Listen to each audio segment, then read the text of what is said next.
என்னது இனிமே எந்த படமும் ஓடிடில ரிலீஸ் ஆகாதா?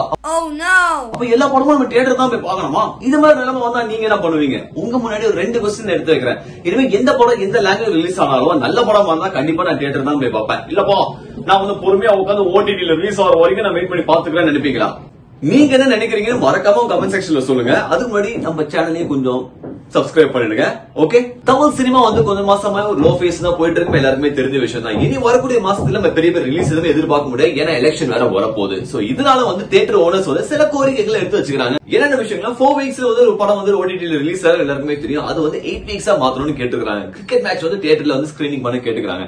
50% of share for big budget, 40% of share for small budget and 25% for re-release படத்துக்கு வந்து ஷேர் வந்து கேட்டிருக்காங்க தியேட்டர் ஓனர்ஸ். இப்ப தமிழ்நாடு கம்பேர் பண்ணும்போது ஆந்திரா கேரளால வந்து நிறைய பேர் வந்து தியேட்டர்ல போய் படம் பார்க்க ஆரம்பிச்சிட்டாங்க சொல்றாங்க. இப்ப ரீசனா வந்து கேரளால நிறைய பேர் வந்து தியேட்டர் போக ஆரம்பிச்சிட்டாங்க. ஏன்னா இப்ப மம்முட்டி படத்துல இருந்து ரீசனா ரிலீஸ் நிறைய படங்கள் வந்து சூப்பராக இருக்குன்னு சொல்றாங்க. அப்ப தமிழ் படத்துக்கு என்ன ஆயிடுச்சு? கொஞ்சம் கஷ்டமான விஷயம் தான். இனி கொஞ்சம் மாசத்துக்கு இந்த பிரச்சனை வந்து டிராக் ஆக தான் போது ரொம்ப கிளியராவே தெரியுது. சோ எந்த லாங்குவேஜ்ல என்ன நல்ல படம் வந்தாலும் தியேட்டர்ல போய் பார்ப்போம். அப்ப தியேட்டர் டிக்கெட் அவங்க காசு வேணாமா அப்படின்னு கேட்டீங்கன்னா அதுக்கு நான் என்ன பண்ணுவேன் தெரியல. இது மாதிரி ஒரு பிரச்சனை போயிட்டு இருக்கு. நான் சொல்லிட்டேன். என்ன நல்ல படம் வந்தாலும் தியேட்டர்ல போயிட்டு என்ஜாய் பண்ணுவோம். So until then, enjoy cinemas.